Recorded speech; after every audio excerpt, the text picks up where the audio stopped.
Türkiye'de ilk ve tek. Hiç kimse probiyotikle ilgili bir şey yapmamış. Ve ilk defa probiyotik içecek olarak ben yaptım. Fonksiyonel gıdaların amiral gemisi bunlar yani. Artık insanlar şunu soruyor. Ne yiyorsam, içiyorsam benim sağlığıma hangi olumlu etkiyi yapıyor? 20. yüzyıl antibiyotiklerin yüzyılıydı.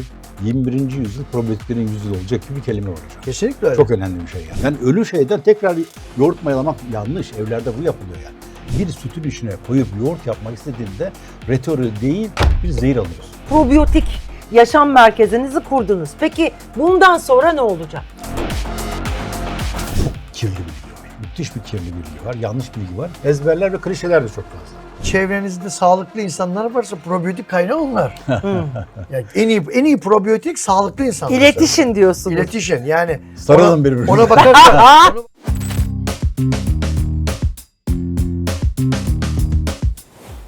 Efendim bir işin uzmanlarından daha merhaba diyorum, hoş geldiniz diyorum.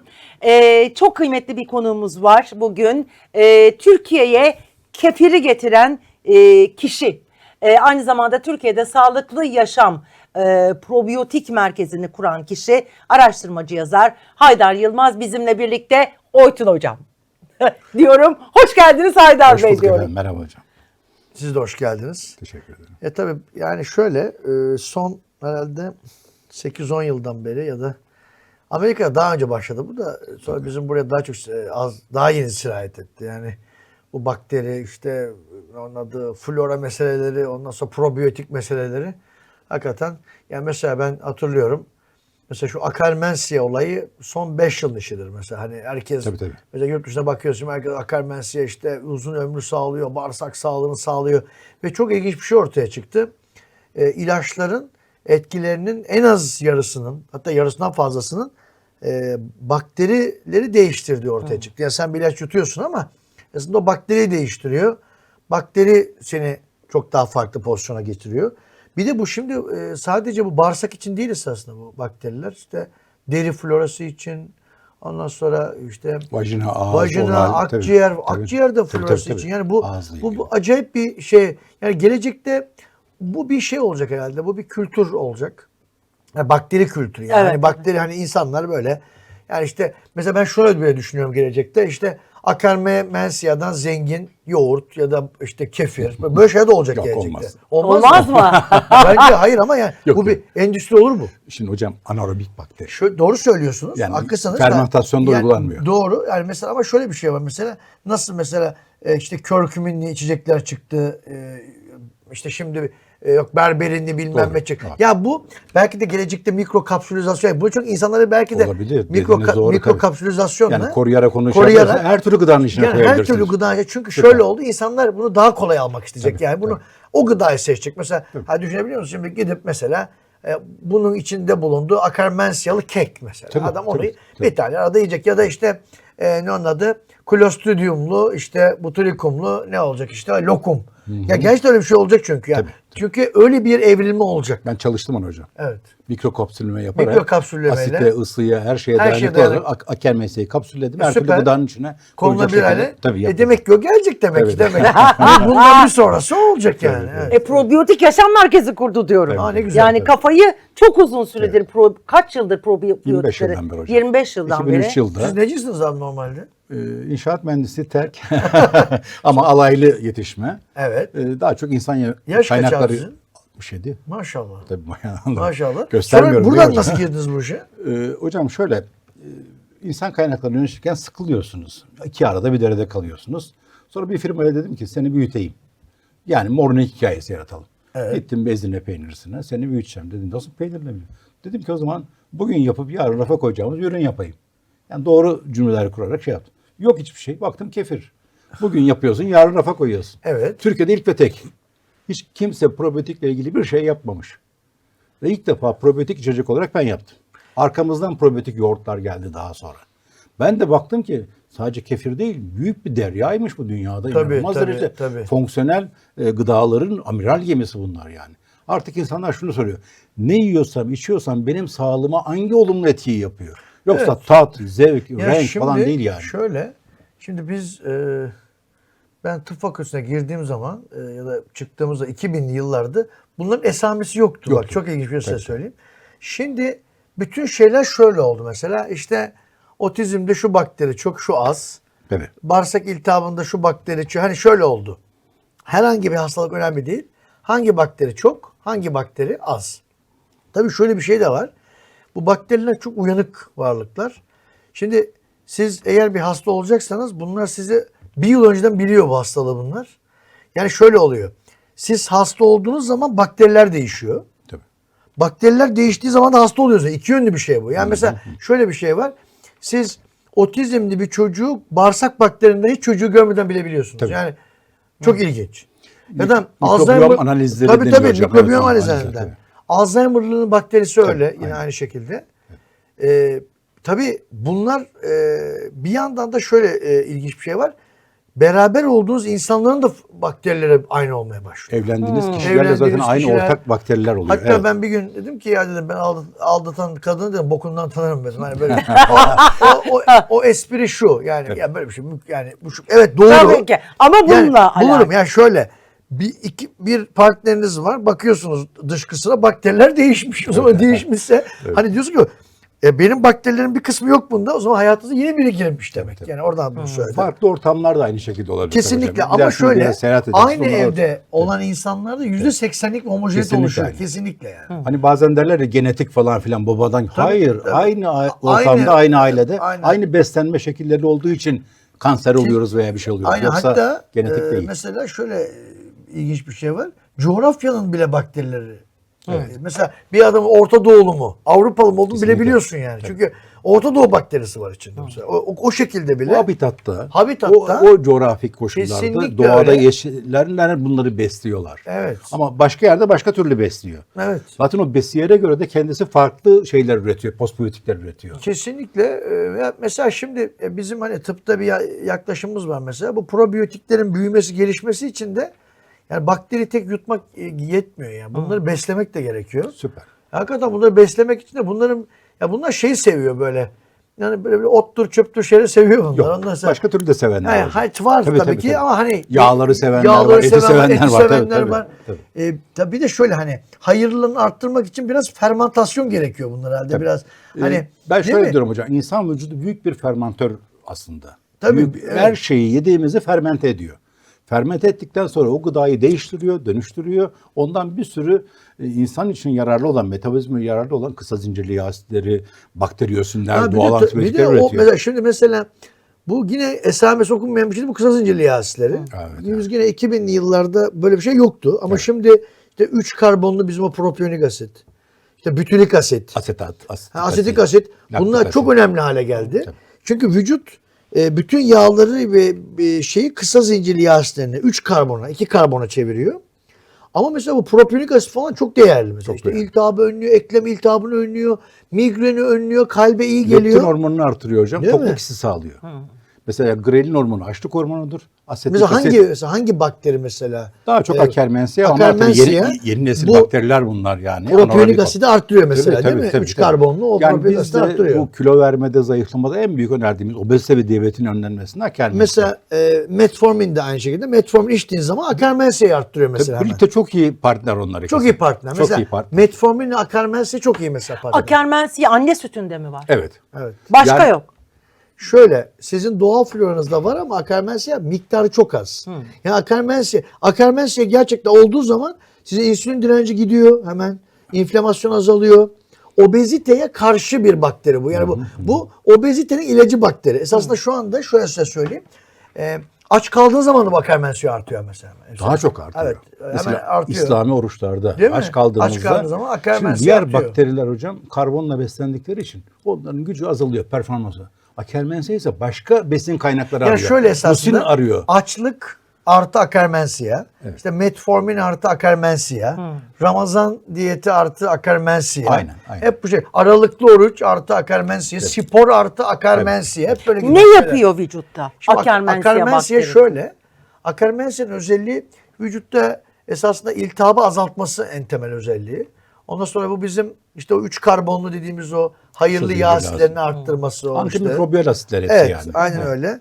İşte o bizim propiyonik asit dediğimiz Mesela propiyonik asit normalde en çok bulunan hayvan koyun keçidir. İşkembeli hayvanlarda bulunur. tabii. Yani esasında bu işkembeli hayvanın bakterisi bu. Yani sizi bir nevi işkembeli bir şeye çeviriyor. Fermantasyon durumuna çeviriyor vücudu. Ve çok ilginç bir şey var. Mesela koyun keçi damar sertliği olmuyor. Asla olmuyor. Ya da tavşan olmuyor işte bu Akkermansia yüzünden. Bir de onlarda hocam bir yerde yiyorlar duruyorlar. Biz ise durmuyoruz. Evet, evet. Orada durduran işte propiyonik asit. Evet, yani. evet. Bu Akkermansia şey de önlüyor işte bu iştahın da belli bir noktada. Şimdi şöyle esasında insan vücudu. Şimdi ben şöyle bunu fark ediyorsunuz. Bağırsak 8 metre bir yapı. Siz gıdayı alıyorsunuz. Ama şöyle bir şey var şimdi gıdalarda. Gıdalar şimdi aşırı işlenmiş olduğu için Tabii.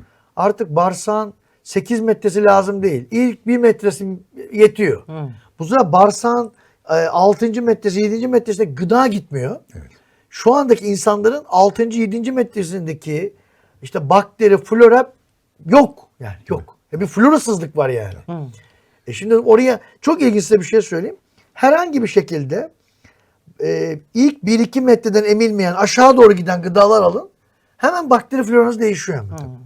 Yani Zaten onun için prebiyotik lifli olmasını. İşte çok lifli önemli. olması, Tabii. aynen öyle. Lifli olursa o bir Bu sefer metrede de ne emilmiyor. oluyor? O aşağı doğru aşağı gidiyor. doğru gidince de Oradaki bakteriler çoğalıyor. çoğalıyor. Bir de hemen tokluk hissi geliyor. Çünkü bağırsak şunu diyor. Şimdi tokluğun 2 mekanizması var. Bir yağ artacak. İşte leptin artıyor. Ama biraz yavaş mekanizma. Bir de şu basit mekanizma. Mide dolu, bağırsak dolu. Evet. Yeme diyor. Ama insanlar artık bağırsağı dolu değil. Neden? Çünkü ilk kısımlardan iş bitiyor. O nedenle işte o GLP denen hormon artmadığı için de açlık hissi, tokluk hissi Glukakon oluşmuyor. burada devreye giriyor hocam. Evet, Diyor evet. ki insülin dirençliğinde yükselen kan şekerini ayarlıyor, aşağı düşürüyor, düşene de yukarı çıkartıyor. Glukakon en önemli pankreastaki beta hücrelerinin ürettiği bir şey. İnsülinini dengeliyor.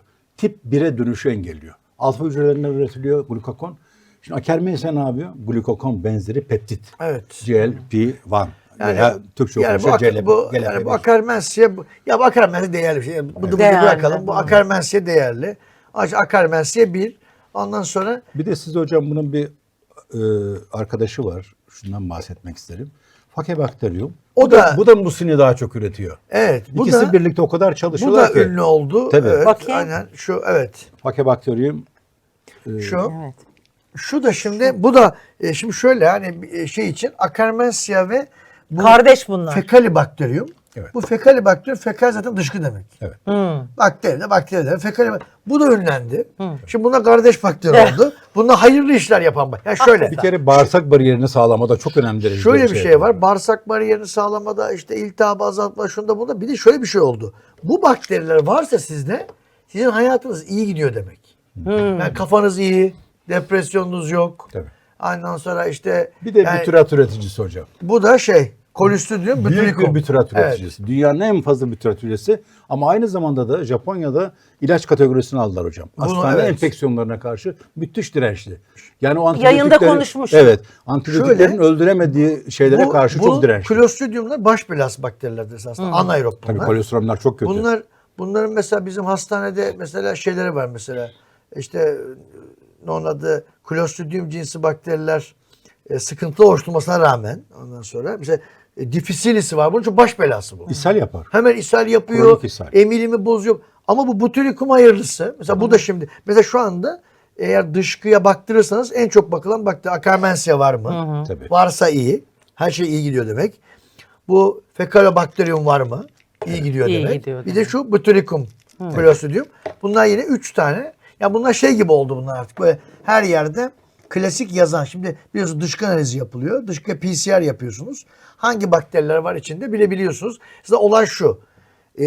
Bu bakteriler yoksa sizin başına büyük bela geliyor yani. Yani hakikaten yani işte bağırsak iltihabı mı gelir, kalp krizi mi gelir? Hakikaten bir şey geliyor. Yani hayırlı bir şey. Yani şöyle insanların hasta olacağı 2 yıl önceden bazen 3 yıl önceden belli. Bunlar biliyor musunuz? Tabii. Yani sizin bir şey olacağınızı yani hani gemiyi önce fareler terk eder var ya bunlar hakikaten böyle. O zaman dışarıdan destek almamız Şöyle, faydalı. Aynen öyle. Yani dışarıdan destek almanız faydalı. Ya bir de bunlar şöyle. Bunlarla beraber ama şey de uymanız gerekiyor. Diyetinize de. Çünkü Mutlaka bunlar beslenme. hani aldın evet yerleşiyor ama yine gidiyor bunlar. Çünkü siz sıkıntı başlamış sizde. Yani sizin ana olayınızı halletmezsek bunlar yine vın turizm gidiyor yine.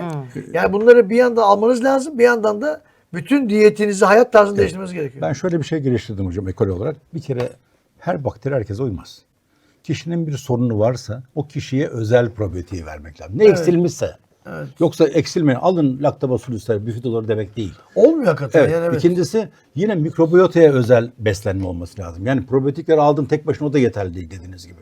Mutlaka bunun mikrobiyotadaki probiyotikleri besleyecek besiyerlerle bir beslenme olması lazım. Orada da yine kişiye özel beslenmenin girmesi gerekiyor. Biz probiyotik yaşam merkezinde bunu yapmaya çalışıyoruz. Diyetisyenlerimizle bir beslenme paketleri veriyoruz. Kandida ise başka türlü beslenmesi lazım. İshal ise başka türlü. Kabızsa başka türlü. İstaminik alerjik bir şey varsa başka türlü. Ki en tehlikelilerden birisi yani. Çok yasaklıyoruz. Ya biz ne yiyeceğiz falan diyorlar. Ama ciddi derece bioaminler, istamini yükselten yiyecekler, konservatif gıdalar, beklemiş olgunlanmış gıdalar. Bunları diyoruz yemeyeceğiz. Ben peynir yemeyeceğim mi? Ya taze peynir yiyebilirsin ama 6 aydan beri olgunlaşmış peyniri yeme artık yani. Zeytin yeme, turşu yeme. Bir de burada hocam laktik asitlerin biz izomerlerine kadar girdik. Mesela L pozitif izomerli olanlar DO enzimini yani istemini yüksekliğini şeyden DO enzimini üretiyor. Ama şey olanlar D negatif izomerli olan laktik asit üreten probiyotikler ise hayır diyor sen DO enzimi üretme diyor. Yani çok ilginç. Bu sefer ne yapıyoruz? Turşuyu, sirkeyi, kefiri dışarıda bırakıyoruz. Diyoruz ki bize o zaman şey versen. DO enzimini üretecek olan özel bakteriler ver diyoruz. Mesela bundan istemini çözüyoruz. Alerjik septomları Şöyle çözüyoruz. bir şey, yani bu bakteri işi şöyle bir şey geldi. Bu başka bir ilaç da oldu yani. Bu da bir gerçek yani. Yani bu hani evet bir gıda takviyesi gibi duruyor ama Tabii yani, o mevzuattan dolayı evet, gıda öyle. takviyesi Mesela demek bu bayağı bu iş bu yani. Bu şöyle söyleyeyim size. Yani bu şimdinin işi değil bu biliyor musunuz? Bu daha büyüyecek bu. Yani bu daha büyük bir yere gelecek. Bunu göreceksiniz. Tabii. Bu gelecekte bunun hani vajinal Tabii. ovülleri, Çok önemli hocam. rektal fitilleri, yani oraya doğru giden bir iş bu. Dünyada çok kullanılıyor ama biz daha yeni fark ediyoruz. Evet ya bu çünkü şöyle oldu yani bu bir bilim dalı haline geldi. Evet. Yani bu bilim dalı bunun şu anda bir ihtisası yok ama. O da bir Evet. sıkıntı. Yani şimdi Sıkıntı, bunun bir evet. ihtisası yok. Yani şu anda flora ihtisası yok. Bu mikrobiyolojinin altında geçiyor bu. Ama şöyle bir şey var. Yani bunu o kadar da hiç şey olmadığı için bir bilim de olmadığı için sadece şu anda her hastanın altında geçiyor bu. Ama bu gelecekte ayrılır bu. Tabii. 20. yüzyıl antibiyotiklerin yüzyılıydı.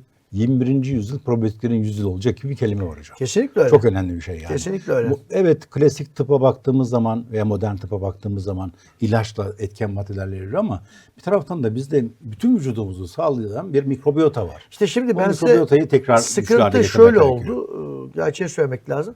Hani şimdi hani turşu da öyle mesela. Tamam turşu probiyotikle geçiyor ama turşuyu nasıl yaptığın her şeyi değiştiriyor. Ya şimdi bize bana soruyorlar bazen mesela. Hocam turşu yiyelim mi de? Ya ben şimdi diyorum ki, hangi turşu? Şimdi bir En adam çok benim de tartıştığım konu hocam. ben mesela benim en büyük sıkıntım. Evet. Daha sıkıntılısı var mesela hangi yoğurt? Tabii Mesela, canım. şimdi mesela turşu böyle hep böyle iyiymiş gibi anlatılmakla beraber ya sirkeyle yaptığım ayrı bir bakteri florası oluşuyor. Limonla mı? Haydi. Ama hakikaten öyle. Adile Yani. Naşit'le Sirke biraz asetik kılıyor. asit. Fermentasyon başlatmaz ki. Başlatmıyor. Konserve Limonlu yapmış turşu mu? olursun yani. Şöyle Ama Limon Limon da da, asetik asit.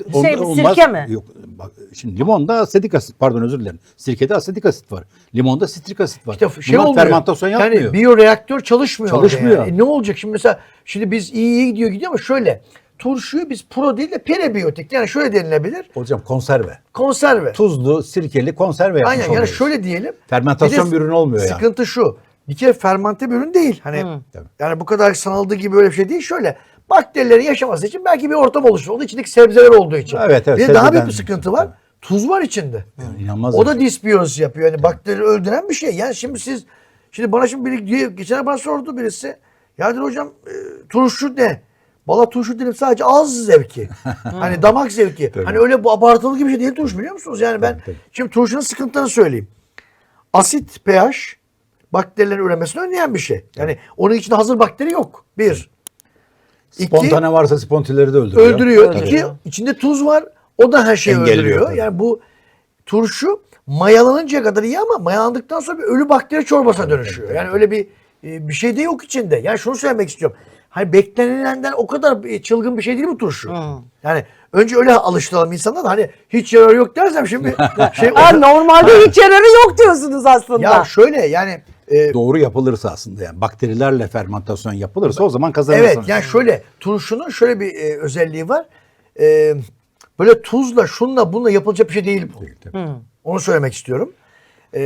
Bu anca işte bir mayalanma süreciyle bakteri daha doğrusu içerisine doğru bir mayalanma bakteri florası konmalı. Turşu bakterileri zaten ayrı hocam. Ayrı. Mezofilik yani ortam sıcaklığında fermentasyon yapan bakteriler. Aynen öyle. İki, bu kadar yüksek tuz konmamalı. Kesin, tabii. Evet. Tabii.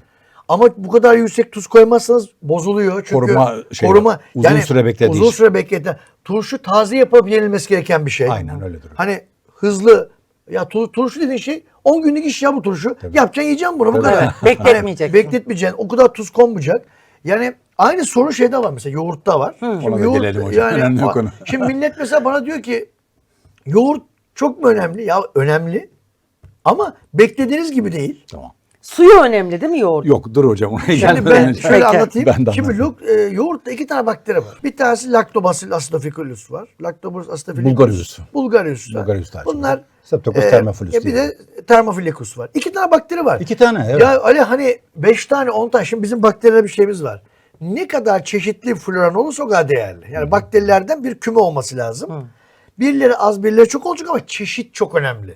Şöyle bir insanın bağırsağında 3 bakteri var. Öbür adamın 10 tane var. 10 tane olan adam, sağlıklı adam. Çeşit çok önemli. Şimdi yoğurtta 2 tane bakteri var ya çeşit yok. Ya buna da şimdi sağlıklı olayına yine ben buna şey yaparım. Yani mikrobiyotanın ihtiyacı olan, eksilmiş olan bakterileri alamıyorsunuz yoğurttan. Şöyle bakteri olarak şöyle miktar olarak fazla, çeşit olarak zayıf. Tabii. Yani yoğurtta bu karıştırılıyor. Bakın çok önemli. 2 bakteri var ama çok miktarda. Laktik asitler çok fazla. Evet. Çok fazla. Evet. Uykuya dalmayı arttırır size. Doğru. Laktik asiti var. Evet. Laktik asit insan bünyesi için evet bazı yerde iyi ama mesela laktik asit her zaman iyi işlemiyor bizde. Onu da söyleyeyim. Mesela kramplara yol açar daha fazla biriktiği zaman. sıkıntı Hastalarda. sıkıntı şu. Laktik asit bizde beyinde çok arttığı zaman psikiyatrik hastalıklar görebiliyoruz. Mesela çünkü laktik asit şu demek. Mitokondri çalışmıyor. Glikoliz çalışıyor. Bu sefer de mesela depresyonlu, takıntılı insanlarda biz beyinde laktik asiti çok görüyoruz. Mesela otizm testini laktik asitten koyuyorum MR'da. MR'da görebiliyoruz bir spektroda. Laktik asiti ben görüyorum. Bu çocuğun mitokondrisi çalışmıyor diyorum. Bizim yaptığımız çalışmalar öyledir. Evet. Ve beyinde de pH düşüyor. Tabii. pH düşmesi sizin psikiyatrik bir sorunuz olduğunu gösterir. Ama laktik asit beyine geçen bir şey. Yani biz böyle insanlar laktik asit böyle iyi bir şeymiş gibi pazarlanıyor. Mesela şöyle bir şey var. Spor yapıyorsunuz laktik asit artıyor. Ama onu hemen karaciğer temizliyor onu. Tabii. Yani temizlenmesi gereken bir şey. Yani siz olur birikmemesi gereken bir şey. Siz olur olmaz laktik asit yemek siz yoğurtla bol miktar laktik asit alıyorsunuz. Alıyoruz. Mesela ben geçenlerde şey yaptım. Yoğurt yenmeli ama şunu unutmaması lazım. Mesela yoğurttaki bakteriler bazen böyle yalnız kalmayı arttırabilir. Depresyonu arttırabilir tek başına. Mesela ben onun için şöyle söylerim hep. Mesela derim ki metformin iç, yoğurt ye. Neden? Çünkü şey arsın. Akarmensi arsın. Tabii. Hani bir yerden kurtarırım diye bakıyorum. Onu da bilin yani. Hani ben mesela asla yoğurdu tek başına. Yoğurt yiyen depresyona mı giriyor yani? Yok Şöyle hayır bakın. öyle değil. Şöyle tek başına uzun dönemli yoğurt diyetleri iyi bir şey değil. Tabii. Çeşitlendirmek Lazım. Bakın yoğurtsuz olmaz. Yoğurttaki İçinde laktik çok asitler- temel 2 tane bakteri var. Evet. Yemekte Ama- de yardımcı oluyor yani besinlerin sindiriminde Kesinlikle. yardımcı oluyor. Ama şunu söylemek istiyorum. Laktik asit herkes için de iyi değil. Şimdi mesela sizin sağlığınız iyidir. Sıkıntı yok. Ama bugün depresyonlu bir adam için evet florada mesela anksiyeteyi azaltıyor laktik asit. Evet. Ama depresyonu arttırıyor. Şunu demek istiyorum. Hastaya göre yine bunu. Tabii, kişiye özel olmalı. Mesela panik atakta, anksiyete de 10 numara. Tabii. Ama depresyonu Ayşe söylemeyeceğim. Anladınız mı? Yani depresyonlu hasta yoğurt yesin mi? Tartışırım. Ama anksiyeteli hasta yesin. Bir de şeydi hocam belki bundan 10 sene önce 2015'li yıllarda evde yoğurt yapın. Hadi evde yoğurt. Peki ben de o zaman dedim ki hangi mayayla? Hangi bakteriyle? Çok- Komşudan gelen mi, sütçünün getirdiği mi, Şimdi markette şöyle bir şey hayır, var. probiyotikli olması lazım. Şöyle katılıyorum size. Bir de şöyle bir şey var. Şimdi bütün endüstriyel de olsa hani marketten aldığınız yoğurtta da bakteri var. Ama o bakterinin özelliği şu. Laktik asit arttığı zaman fermentasyon duruyor. Yani o endüstriyel bakteridir bu. Yani Hızla ekşiyor. hızla yani şöyle sizin fermantasyon durduğu için içindeki bakteri miktarı yüksek değil. Hani sorun o. Var bakteri.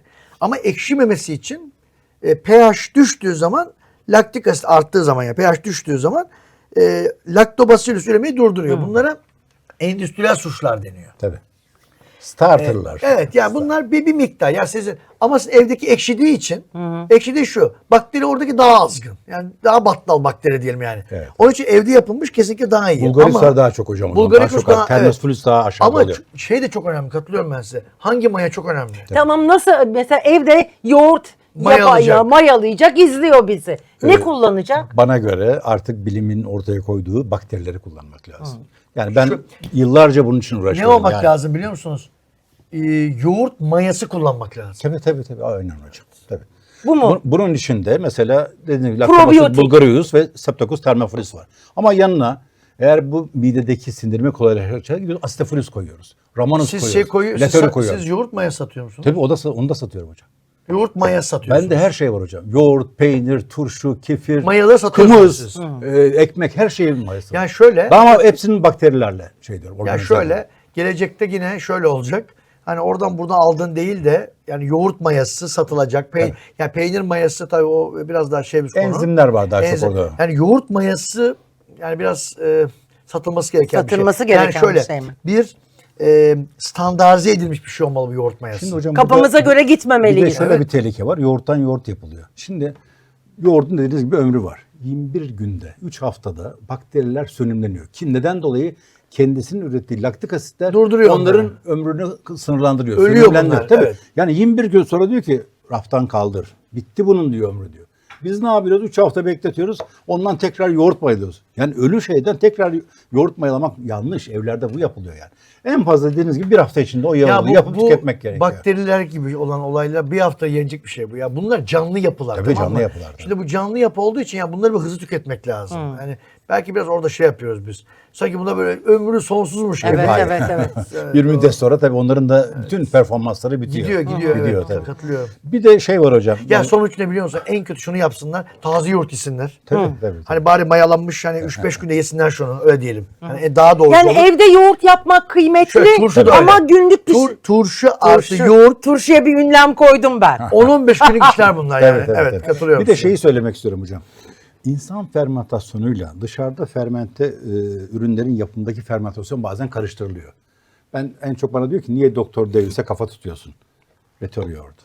Doktor Davis diyor 36 derece. Yani insan vücudunun sıcaklığını alıyor. Evet. Oysa ki biz bir yoğurt yapabilmek için 45 dereceyi kullanıyoruz. Bütün dünyada öyledir yani. Başka Dana'na da gitsen böyledir. Kobani'ye de gitsen budur. 45 derecedir. Bu diyor insan vücudu diyor 36 derecedir. Biz ne kadar bekletiriz? 6 saat, 8 saat. Diyor ki 36 saat bekle. 36 saatte ne oluyor? Bu bitiyor. Yani bir sütün içine koyup yoğurt yapmak istediğinde retörü değil bir zehir alıyorsun. Ama elbette ki insan vücudu 36 derecedir, 37 derecedir. 36 saat burada fermentasyonda bunlar çoğalır. Ama burada karıştırmamak lazım. Bir de ikincisi insan vücudu anaerobik.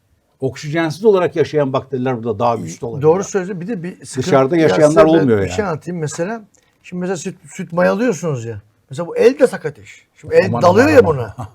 Ya bu elin içinde 50.000 tane ya bak bu şimdi. Elimizin bakterileri elimizin girsin falan bakterileri. diyor. Şimdi millet şimdi elini alıyor, tadıyor ağızda. Ya bu neye dönüyor? Şimdi ben size şunu anlatacağım. Ben, hani eskiden. Ya ben şimdi hayvanlara yağlı karaciğer yapıyorum bir ara. Bunlara mısır şurubu veriyorum ben, tamam mı? Tabii yağlansın diye. 8 hafta bundan mısır şurubu içiyor. Ondan sulandırıyor mısır. Çünkü mısır şurubu jel gibi akmaz. Onu %30 yapıyorum. 30 mısır şurubu, 70 su yapıyorum. Hayvanlara bir takıyorum. Bunlar içiyor neyse. Sonra 8 hafta sonra yağlı karaciğer oluyorlar. Sonra da ilaç vereceğiz. Yağlı karaciğeri gerileteceğiz. Amacımız bu. Ya ben bir ara ne fark ettim? Bir hayvan grubu bizim hiç yağlı karaciğer olmuyor ya. Aynı suyu içiyor bunlar. Allah'ım. Ulan sonra neyi fark ettim? Ben eğer çıplak elle karıştırırsam, şimdi böyle mısır şurubu yapıyorum ya. Evet. Çıplak elle karıştırdıklarım olmuyor. Sonra neyi fark ettim ben? Abi ben tuvaletten çıkıp mısır şurubu yaparsam hayvanla yağlı karaciğer olmuyor. Neden? Çünkü ben tuvaletten flor alıyorum. O hayırlı bir flora muhtemelen. Muhtemelen. Abi çok ilginç ya tuvalette. Ya çünkü düşünün ya tuvaletten alıp geliyorsunuz florayı. Muhtemelen içinde Lactobacillus vardı belki de. Ağırlıkla. Ağırlıklı. Bununla ben elimden karıştırdığım zaman bunda olmuyordu. Neyi fark ettim? Çok ilginç. Ama tuvaletten dediğimiz var ya elinizi yıkayıp çıkması önemli değil. Çıkıyorsunuz elinizi. Evet. Yıkayın. Şeyi kapatıyorsun ya. Evet. Musluğu. Muslukta muhtemelen kolonizasyon var orada. Alıp geliyordum ben onu. Ama oradaki hayırlı bir kolonizasyon. Çünkü orada muhtemelen hayırlı dışkı bakterileri kolonize olmuş Lactobacillus. Al işte. Ya şunu söylemek istiyorum. Yani bu iş öyle birebir bir iş değilmiş bu. Ben sonra fark ettim yani fermentasyonun ne kadar önemli bir şey olduğunu. Yani şöyle bir bakteri yağlı karaciğer olmayı önlüyordu. Sonra ben gittim orada örnek aldım buna baktırdım. Lan dedim ne var bunun içinde? Lactobacillus var. Yani bir sirisi erkekler tuvaletine giren birisi iyi besleniyordu. Doğru besleniyordu ve Lactobacillus kolonize etmişti. Peki siz ne yapmak istiyorsunuz? Probiyotik yaşam merkezinizi kurdunuz. Peki bundan sonra ne olacak? Bir kere probiyotik bilinçlenme çok önemli. Çünkü çok kirli bilgi var. Müthiş bir kirli bilgi var. Yanlış bilgi var. Ezberler ve klişeler de çok fazla. Yani birisi bir şeyi alıyor, çeviriyor. Tak onu hemen servis ediyor, makale yapıyor. Hayır diyoruz. Benim işim gücüm bunları düzeltmekle uğraşıyoruz bu sefer yani. Bu iş nasıl biliyor musun? Şimdi bu iş mesela buna takmışsın şimdi. Evet. Gerçekten de hakimsin de. Evet. Gerçekten hakim Evet, yani hakimsin. Üretiminden hocam nasıl Evet. yapıldığına Yani kadar, hakimsin. Yani, çeşitlerine burada kadar. yani şey yapmaktan tebrik ederim sizi yani. Sağ olun. Buna yani biz mesela ben hekim olarak biz sadece biraz da hani ben de seviyorum bu işleri ama dediğiniz gibi bu bir ihtisas alanı. Yani gerçekten de takılması gereken, uğraşılması gereken. Ya şunu söylemek istiyorum. Yani yoğurt bile gerçekten de farklı bir yere evrildi. Yani dediğiniz gibi yani parmağını sokup suyu karıştırıp ya şöyle yani bu olay değilmiş yoğurt. Probiyotikler, buyurun. Buyurun. Koruyucu sağlık olarak Dünya Sağlık Örgütü diyor ki probiyotikleri koruyucu sağlık olarak kullanın. Yani bağışıklığınızı güçlendirsin, hastalıklara karşı direnç sağlasın. Ama sonra biraz daha evrildik. Tedavileri destekleyici rolü de var. Kesinlikle. Yani bir taraftan tedavi ederken mesela midesini tedavi ediyorsunuz ama bir taraftan da orada sindirim için olan şeyi bozduğunuzda ona ilişkin bakterileri almanız lazım. Şimdi başka bir şeye geldik. Tek başlarına da tedavi ediyorlar. İşte demin idrar yolu enfeksiyonlarında yani. Ciddi derecede hiç Kesinlikle. antibiyotik gerekmeden tedavi çünkü edilebiliyor yani. Artık antibiyotik direnci var edilen enfeksiyonlarında. Çünkü mukoza yani bütün iç organların üstünde bir jel tabaka var. O jel tabakayı kaybettiğiniz zaman mesanede oraya bakteri gelip oturuyor. Tabii. O jel tabakayı tekrar oraya koyman gerekiyor. Onu da yapacak yine bakteri. Tabii. Yani bir bakteri başka bir bakterinin sahasına girmesini de önlüyor. Yani bu da önemli. Yani o jel tabakayı sağlamak Yarışmacılar bir de da hocam. yarışmacılar Tabii. birbirleriyle. Gidiyorlar oralara yerleşiyorlar. Sen giremezsin Kesinlikle. diyor. Ben buranın hakimiyim diyor. Yani öyle güçlü bir yanları var. Ya şöyle oldu bizim şeyde mesela bir ara dışkı transferi vardı patladı hiçbir şey yaramıyor. Aman Mesela çok kötü yapıyorlar. boş bir iş zarar verdi biliyor musun? Tabii, Yani tabii. hani iyi bir insan, sağlıklı bir insanın dışkısını alıp başkasına ver. Hocam Hiçbir şey soruyorum, yaramadı. donar kim diyorum. Ya şurada bir ademe var diyor onu aldık diyor. Olur mu ya? Ya çok kötü. Çok kötü. Çok da kötü sonuçlar oldu yani insanlar o çok yanlış. Bir de bir sıkıntı size söyleyeceğim. Bu bakterilerin DNA'ları sizin bağırsaktaki DNA'larla da iletişim halinde. Bu bakterilerin DNA senin beynine kadar gidiyor bir de. Bunu da söyleyeyim sana. Ya bu bakteri çok sıkıntılı. Yani şöyle söyleyeyim. Bu bakterinin içindeki genetik materyal senin vücudundaki genetik materyalle birleşiyor. Birleşiyor. Yani senin anlayacağın zararlı bir, ya başına dert bir bakteri senin başına bir bela açar. Tamam mı? Onu anlıyorum ben Anlayın, de. tamam ya bu böyle şey bir iş değil bu. Yani vallahi başına iş çıkarırsın. Yani hani turşu diye, yoğurt diye. Aynen. Yani tamamen sıkıntılı Yani bir şey fermente olacak. gıdalar çok kötü. Evet. Mesela kombuça'dan bahsetmek zorunda. Ya mantar mayalarla üretilen bir şey bu. Ve mantar mayalar tekrar mantar maya üretiyor. Bir baktım geçen gün tahlil yaptırıyor. 20 tane kandida var içinde. Kandida albicans var. Ama bu diyor probiyotik diyor. Ya probiyotik değil. O sirke anası gibi olan kombuça anasında jel şeyinde mantarlar var yani. Ya, çok doğru. tehlikeli yani. Maya mantarları var. Tabii maya mantarları. Hele mantarlar çok tehlikeli hocam. Bakteriler gibi bölünmüyorlar. Üzerine sporlar konmadığı zaman tomurcuklarına gidiyor. Ama sporlar her türlü kötü bakteriler de Ya olabiliyor. şöyle bir de artık yani kandida şeyleri değişti, tipleri de değişti. Çünkü aşırı miktarda antibiyotik kullanımıyla şunda direnç de Daha çok kazandı. arttırıyor. Yani şunu söyleyeceğiz yani şu çok da şey yapmayalım. Bu fermante ürünler basit bir şey değildir. Değil. Bunları eğer evde yiyorsanız ara sıra yiyin. Tabii. Benim taze yiyin yani buradan da. aynen hocam. Bir de şunu hiç unutmayın. Aşırı tuzlu şeylerde falan da bakteri bulunmadığını da bilin. Ben bir ara çok ayranla çalışmıştım. Ya ayran tuzlu bir şey. Ya içinde Aynı doğru şey. dürüst Tabii. Hiçbir şey yok şöyle hocam. şöyle ayran nasıl iyi biliyor musunuz? Yoğurdu yaptın, karıştırdın, içtin bu. İçtin. Yani, Yani- yoğurttan ayran yaparsan tamam. O kadar. Tabii Ama o kadar, bunun tabii. içinde hani şu anda yaz 25-30 derece sıcaklıkta, 40 derece sıcaklıkta orada marketin önünde bekleyen tuzlu ne var onun içinde? Hiçbir şey yok hocam. Anladınız mı? Ekşitilmiş süt hocam. Bravo sana. Evet. Anladınız Ekşitilmiş. mı? Yani şimdi ben Bakteri de yok. bunlar hep çok çalıştığım şeylerdir. Evet, biliyorum. Yani bunu Ya da peki kimler probiyotik kullansın? Son soru. Kimler Herkes. kullanmalı? Evet. Kimler? Herkes. Ayrımsız. Ayrımsız. Yani bana göre Alışkanlık haline yeni, getireceğiz. yeni doğan Evet. bebekten tutun da hani o böyle sezaryen doğuma da girmedik hocam ama biliyorsunuz sezaryanda doğanlar annenin doğum kanalından şey alamıyorlar, probiyotikleri alamıyorlar. Hastane enfeksiyonları alıyorlar. Başlıyor. Ondan sonra gelin size yoğun bakım alalım, antibiyotik verelim, mama verelim. Orada biz diyoruz ki probiyotik verelim. Ya durun diyor, probiyotik verilmez ya diyor. esasında şöyle bir Mevzuatta şey, bu yok şöyle diyorlar. bir şey. Çevrenizde sağlıklı insanlar varsa probiyotik kaynağı onlar. Yani en iyi probiyotik sağlıklı insanlar. İletişin diyorsunuz. İletişin yani Sarılın birbirine. ona bakarsa koyun da probiyotik. Ya Tabii, bakıyoruz tabii, ama mesela tabii. koyun, git koyunu sev. Keçileri sev. sev. O da probiyotik. Ama şunu söyleyecek lazım. Çevrenizde sağlıklı insan var mı? İşte onu bilemiyoruz. Yani- Dış sağlıklı ama iç ne kadar Tabii ki, tabii sağlıklı ki. bilemiyoruz. Ya şöyle mesela ben şöyle yapmaya çalışıyorum. Evet lifli gıda, evet kepek. Mesela beta glukan da aynı sıkıntı. Tabii. Çok hayırlı bir şey. Ama nasıl onu beta glukan? Mesela kepekten, çavdardan, yulaftan, şundan bundan almak lazım. İşte lifli yemek lazım. Hocam fermentasyonda olduğu zaman kepek daha hayırlı. Ferman Eğer ekşi maya da olmazsa ben sadece kepek alacağım dersen Olmuyor. olmaz. Yine ekşi maya Yanlış. ekmeye gerekiyor. Tabii aynen. Son sözü size bırakıyorum. Ben anaerobik bakterilerden biraz bahsetmek istiyorum. Yani bizim fermente gıdalar yani yoğurdun içinde olmayacak, turşunun içinde, kefirin içinde olmayacak olan anaerobik yani bakteriler anne sütündeki şu bakteriler. Clostridium'lar yani. Aynen hocam. Kermensia, Clostridium. şey gibi, pronosi gibi. Bunlar oksijensiz yaşayan bakteriler. Ve bunlar o kadar çok daha keşfedemedik hocam. Belki binlercesi var bizim içimizde. Sadece mikrobiyom analizlerinde birkaç tanesi gözüküyor ama binlercesi var. Ne kadar çok bunları keşfedersek inanılmaz şeyler yapar. İşte GLP-1'i üretiyor. Bazen böyle ya biz bunun GLP-1'i taklit eden diyor şeyler yaptık. Sizin iştahınızı kesiyor diyor. Ama Akermiyası aldığı zaman zaten GLP-1'i devamlı üretiyor. Üretiyor evet. Yani ne gerek var orada o kadar iğneye büyük- gerek yok. Katılıyorum Evet. size. Yani ciddi yan etkileri var. İnsanlar tabii obeziteden bıkmış, kilo vermek istiyor. Çok doğru bir şey. Ya size bir şey söyleyeyim mi? Mesela ben en iyi flora düzeltilen bir tanesi ne biliyor musunuz? Kahve mesela. Abi çekirdek kahve mesela. Tabii. Mesela çekirdek kahve dünyanızı değiştirebilir mesela. Antioksidan çok güçlü. Evet. Ya bir Kafeik de asit var şey aynı de mesela kafeik asit iştah kesiyor bir de gerçekten florayı değiştiriyor. Hemen. Tabii. Kahve iyi bir ortam sağlıyor mesela. Özellikle anaeroblar için mesela. Tabii. Hemen. Mesela Faccobacterium'u daha çok çoğaltıyor. Evet şu Kahve. fekalobakteriyonu arttırıyor ama kahve. Kahve içilsin. Mesela Yani ben şey taşıyorum yanımda mesela. antioksidanlar da bir prebiyotik lif görevi, Evet. besiyer görevi görüyor. Görüyor. Yani.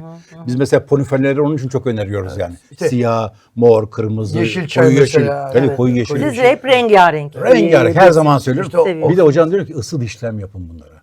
Çünkü ısıl işlemle güneş enerjisinden bunlar fotosentezler, renk en pigmenti güzel şey de salça işte. Tabii Evet. salça var, komposto diyorum, Evet, hoşaf diyorum, tabii. bunları yapalım Aynen öyle. diyorum. Onlar aynen öyle. Mesela domatesi ye öyle olmuyor.